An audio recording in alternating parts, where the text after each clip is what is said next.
I'm Cacilia Michalowitz. We immigrated to Australia in 1981 from Germany. And before we came to Australia, we spent years in southern Sudan. My husband, we worked in leprosy center, and my husband, because he is an agriculture person, so he started growing fruit and vegetable for the leprosy people. So, and then the war started between in southern Sudan. So we had to leave the country, and we went back to Germany. But the weather was always cold. So after a year, it took us a year to get ready to come to Australia, to get, they told us we have to buy a farm, and that would help us to immigrate here. So that's what we did. So we found a place in Amamoor. And then it was a sort of a vegetable farm, but we started growing vegetable first because you need income, and you get faster income from vegetable and from trees. And then we started growing trees from scratch, from seeds actually. We did persimmon tree, started growing persimmon trees, and we used from this mushy, everyone knows persimmon, and they think, oh, you can't eat them, they're very mushy, and so, but we used these seeds for rootstock, and then when they were big enough, we had to graft them with the different varieties, and then we planted them, about 10,000, and then we started growing persimmon. And at the same time, we did grow nectarines and mango and some lychee, not many. Yeah, and worked very hard, and that's how farmer's life is, working every day, not many holidays. And we did not plant 10,000 at the same time, over the years. And the children helped. We had 3 children, 2 boys, 1 daughter. Marcus was the oldest. He was very much involved in the farm. And then was Klaus and Miriam, and when we came to Australia, they were still small. Marcus was 9, Klaus was 7, and Miriam was 5. So they did the primary school in Amamoor and later in high school, and at the same time they helped at the farm very much. Without them we couldn't have achieved it. And then later when we started harvesting, then we had people, pickers and packers, and yes and no. When we were driving through the countryside in Australia, I often said to my husband, actually, it looks like in Sudan here, I mean, the trees are this eucalyptus, and Sudan is no eucalyptus, but still the vast area with no houses, in Europe doesn't exist. You can't drive kilometers with no villages, no houses, nothing.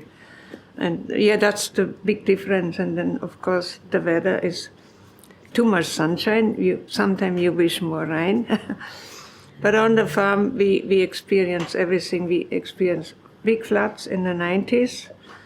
I remember we had we are on the Amamoor Creek, and we had a big flat, and we had all these trees which were in bags, like 3-liter bags, and they were all grafted, all in rows, ready to plant, and then come the flood. Amamoor Creek came up and up and up, and then all the bags were swimming away. Yeah, we lost a lot. And that was in the 90s.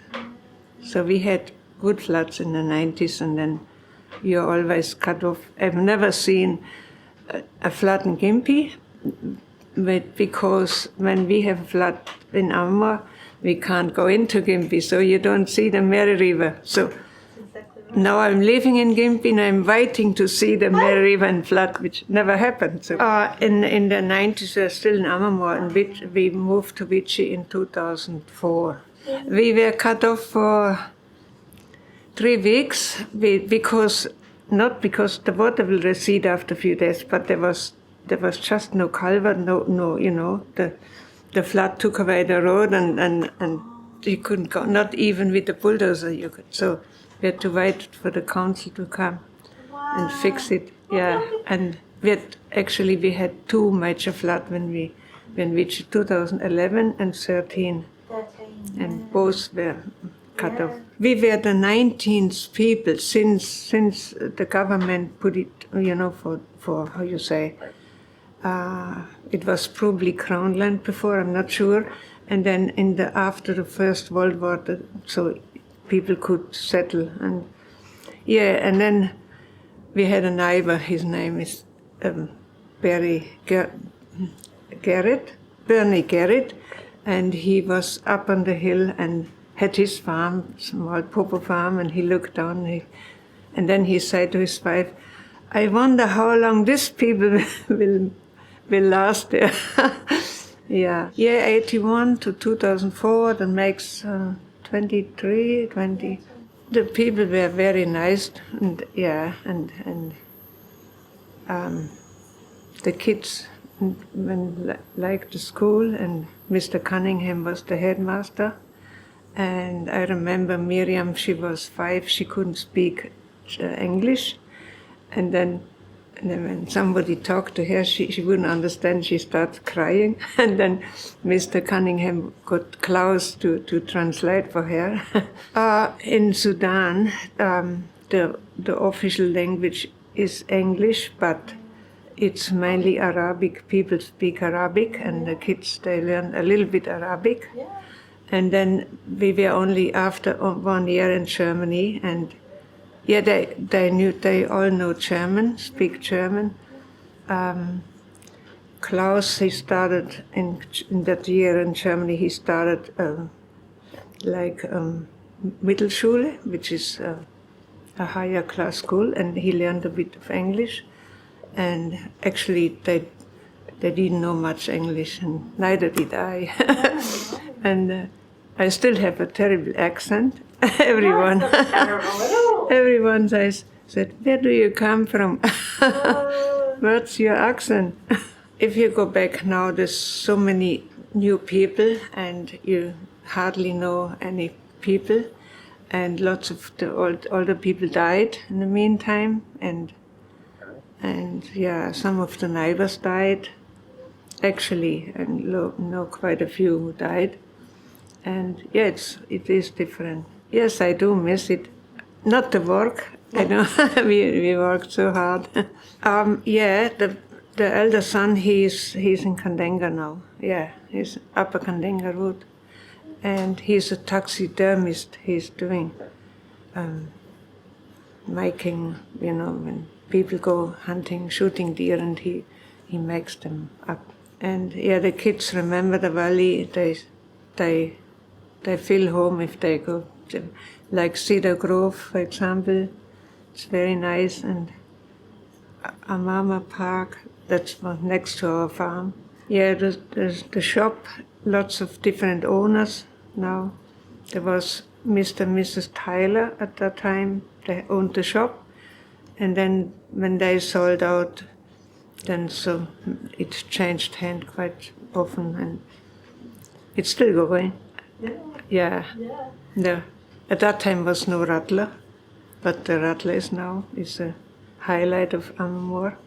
No, there was at that time there was no rail. No, we had, for the first year when we sold only the veggies, we took them into Gympie, and then later we had a carrier coming and picking it up. There was Mr. I can't remember his name now. He also died. He had a carrier business. He lived in Amamoor. And then later, was Mr. Towner from Kandenga. He picked it up. And then when we had lots and lots of stuff, then it was Lindsay Brothers, and yeah. Now we did send to Brisbane, to Sydney, and to Melbourne, and then the persimmon. We joined an export group, and we sent. They went to Malaysia. Some, the persimmon are very much liked, not just from people. All the birds, the flying foxes, the parrots, all the birds, the fruit-eating birds love them, and even the fruit fly, and also the fruit-piercing moth. So then we started putting first we put paper bags from Japan. We imported them from Japan. They were very good. So each fruit went in a bag, and I have still photos from. It looked like snow, the whole patch with all these white paper bags. But it was a lot of work and quite expensive. And then we went into netting. So we put nets over the whole row. And to keep the birds and the fruit fly out. So you need special netting. Fruit fly netting, very narrow, so that it won't go through the moss, the fruit-piercing moss. I remember one year we put about 100,000 paper bags on. We did grow them on trellises, and then the top is high, so you had to go on ladder. And